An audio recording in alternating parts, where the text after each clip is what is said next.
अस्सलाम वालेकुम नाजरीन, उम्मीद है आप सब लोग खैरियत से होंगे और आप सब लोगों का माह रमज़ान भी बहुत अच्छा गुजर होगा। नाजरीन, एक नए ब्लॉग के साथ आपकी खिदमत में हाजिर होने जा रही हूँ। उम्मीद है कि आप सब लोगों को बहुत पसंद आएगा। नाजरीन, मेरा आज का ये ब्लॉग जो है हमारी मौजूदा जो मुल्क की सूरत हाल चल रही है उस पर है, और मैं उम्मीद करती हूँ कि आप सब लोगों को इससे फ़ायदा भी होगा। और प्लीज़ मेरी आपसे रिक्वेस्ट है कि इस चैनल को सब्सक्राइब करवा दें और कर दें, और साथ लाइक भी कर दिया करें और इसको शेयर भी कर दिया करें, क्योंकि मेरा इस चैनल बनाने का मकसद कोई पैसे कमाना नहीं है। बल्कि नाजरीन, सबसे पहले मैं उन लोगों को सलाम पेश करती हूँ जिन्होंने हक़ का साथ देने के लिए ये नहीं सोचा कि वो कितने अच्छे ओहदों पर फाइज हैं और उनका सोर्स ऑफ इनकम कितना अच्छा है, और वो इन ओहदों से मुस्तीफ़ा हो गए सिर्फ हक़ का साथ देने के लिए। बाद एक बड़ी लानत उन लोगों पर जिन्होंने पैसे की खातिर अपने ज़मीर बेच दिए और हक का साथ छोड़ दिया। क्योंकि आजकल सोते जागते हम हरदम सोशल मीडिया का इस्तेमाल कर रहे हैं कि हमारे मुल्क में फ़िरौनों की वजह से जो पेचीदगियाँ पैदा हो रही हैं उससे बाखबर रहना बहुत ज़रूरी है। नाजरीन, मैं सोकर उठी तो न्यूज़ देखी जिसमें शहबाज शरीफ अपना इजहार ख्याल पेश कर रहे थे कि वो इस कौम के दुखों और ज़ख्मों पर मरहम रखना चाहते हैं और किसी से बदला नहीं लेंगे, किसी से ज्यादती नहीं करेंगे। सबसे पहले ये बताएं कि तुम होते कौन हो ये दावे करने वाले? क्या हमने तुम्हें अपना लीडर माना? ये कौम तो सिर्फ तुम लोगों के दिए हुए जख्म नहीं भूल रही, जो तुम लोगों ने करप्शन करके लोगों के साथ इतना बुरा करके बैरून मुल्क जाकर बैठ के और तुम कहते हो कि हम लीडर हैं, तुम्हारे अच्छे बुरे वक्त में साथ देने वाले हैं, हमारा अच्छा सोचने वाले हैं। जहनी मरीज, जहनी मफलूज और बिकाऊ लोग अवाम को कह रहे हैं कि हम ज्यादती नहीं करेंगे। ज्यादती तो कर चुके हो।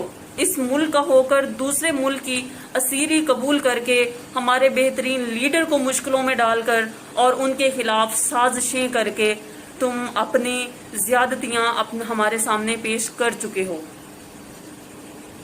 और बिलावल भुट्टो, और भाई तुम कौन हो?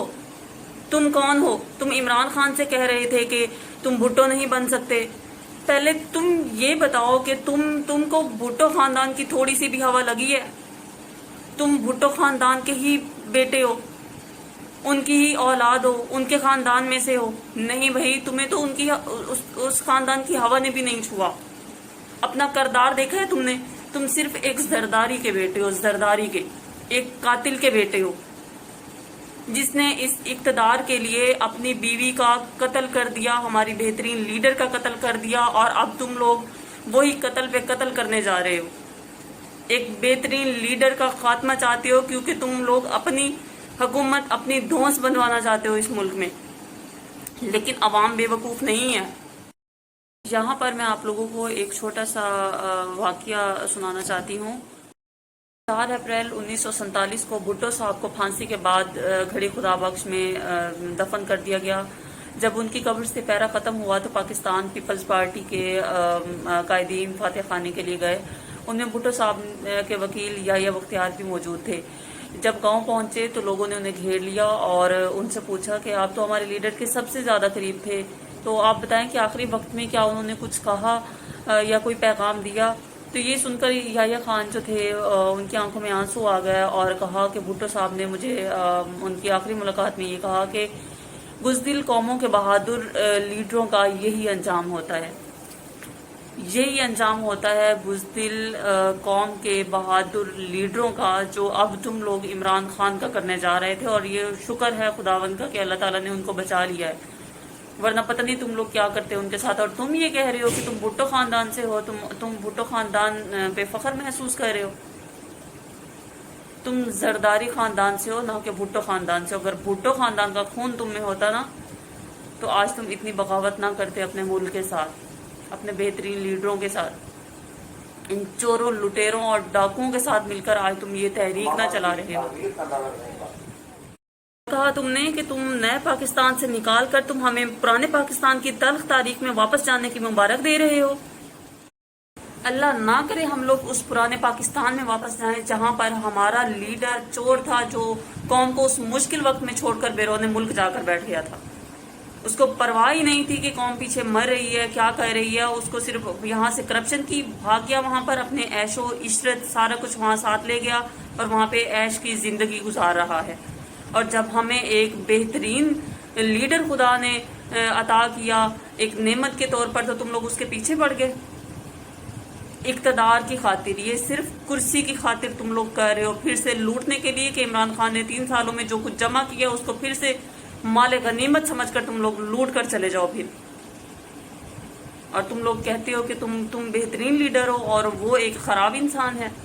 تم لوگوں نے کیا کیا ہے؟ اس حکومت نے کیا کیا پچھلے اتنے سالوں میں؟ جو اس نے نہیں کیا وہ 3 سالوں میں عمران خان نے کیا. اس کا قصور یہی ہے کہ اس نے لا الہ الا اللہ کا کلمہ بلند کیا، اس نے حق کی آواز اٹھائی، اس کا قصور یہی ہے. اور تم لوگ مبارکباد دے رہے ہو نئے پرانے پاکستان میں واپس جانے کی. شرم آنی چاہیے. لعنت ہے تم لوگوں پر اور تم لوگوں کے اقتدار پر. ہم نہیں مانتے تم لوگوں کو اپنا حکمران. اور یہ مہنگائی کا رونا پیٹنے والے یہ عوام، یہ لوگ جو آج مہنگائی کر رہے ہیں، تو تم لوگ یہ بھی تو سوچو کہ خزانے میں یہ لٹیرے، یہ ڈاکو، یہ چور کچھ چھوڑ کر جاتے تو خزانے میں کچھ ہوتا تو آج آپ کا بہترین لیڈر آپ کو کسی چیز سے نوازتا، مہنگائی نہ کرتا ہو. اگر اس نے مہنگائی کی ہے تو اس کے بدلے میں آپ لوگوں کو اس نے صحت کارڈ فراہم کیا ہے، 14,000 منتھلی وہ فراہم کر رہا ہے. اس کے علاوہ کتنی ساری سہولتیں ہمیں فراہم کی ہیں. ابھی اس نے کچھ بھی نہیں کیا. اس نے اسلام کی بات کی ہے، اس نے لا الہ الا اللہ کا نعرہ بلند کیا، اور تم لوگ کہہ رہے ہو کہ وہ ایک منافق انسان تھا. خدا کا خوف کرو، کچھ اصل اور نقل کی پہچان رکھو. یہ لوگ پھر یہ جو مال اکٹھا ہوا ہے یہ کھا کر بھاگ جائیں گے اور تم لوگ پھر دیکھتے رہ جاؤ گے. مہنگائی یہیں کی یہیں رہ جائے گی اور پھر تم لوگ ساری زندگی تم بدبخت قوموں کی طرح تم لوگ پیٹتے رہو گے کہ ہاں ہمارے ساتھ برا ہو گیا، اور تم لوگ اپنے لیے کچھ بھی نہیں کر پاؤ گے ساری زندگی. شہباز شریف اور یہ ڈپلیکیٹ منہ والی مریم نواز کیا کہہ رہی تھی کہ ہم غلام قوم ہیں. ہمت کیسے ہوئی تم لوگوں کی ہمیں یہ کہنے کی کہ ہم غلام قوم ہیں؟ ہم تو تمہارے باپ کی غلام قوم نہیں ہیں. تم اپنی غلام تو پہلے ہمیں منوا لو، پھر کہنا کہ ہم غلام قوم ہیں. غیر ملکی غلام کیسے ہو سکتے ہیں ہم تو تمہارے غلام نہیں ہیں. تم لیڈر کہلواتے ہو نا، اپنے لیڈر کے غلام نہیں ہیں ہم، تو ہم غیر ملکی غلام کیسے ہو سکتے ہیں؟ ہم غلام نہیں ہیں، ہم زندہ قوم ہیں، ہم آزاد قوم ہیں. غلامی کا طوق تم لوگوں نے پہنا ہے، ہم نے نہیں. اور آخر میں میرا پیغام میری اس قوم کے لیے، میرے ان مسلمانوں کے لیے کہ ہم مسلمان ہیں، لا الہ الا اللہ پر یقین رکھتے ہیں. ہم ایک زندہ ضمیر قوم ہیں. کیا لا الہ الا اللہ پڑھ کر ہم کسی زمینی خدا کی غلامی کر سکتے ہیں؟ تو ہم کیوں ڈریں؟ کیوں ہم کسی کے آسرے پر جئیں؟ اس کیوں کا جواب دینے کے لیے زندہ ضمیر ہونا ضروری ہے. اس کیوں کا جواب دینے کے لیے خودداری، غیرت اور انسانیت کا ہونا ضروری ہے. حضرت صالح علیہ السلام کی اونٹنی کے 4 قاتل تھے، اللہ نے پوری قوم کو تباہ کر دیا. قصوروار تو صرف 4 تھے، باقیوں کا کیا گناہ تھا؟ جی یہی قصور تھا، یہی گناہ تھا ان کا جو آج ہمارا ہے. ظلم و ستم دیکھ کر خاموش رہنا جو آج ہم کر رہے ہیں. ہم اپنے لیے اپنی آواز کو بلند نہیں کر سکتے، یہی ہمارا قصور ہے اور اللہ تعالیٰ ایسی قوم کو غارت کرتا ہے. بلی کو دیکھ کر ہم اپنی آنکھیں بند نہیں کر سکتے. میری آپ سب لوگوں سے التجا ہے، نکلو اور حق کا ساتھ دو، ان لٹیروں اور غلاموں کا نہیں. اللہ آپ سب کا حامی و ناصر ہو. اللہ تعالیٰ ہم سب کو ہدایت دے. الہی آمین. Thank you.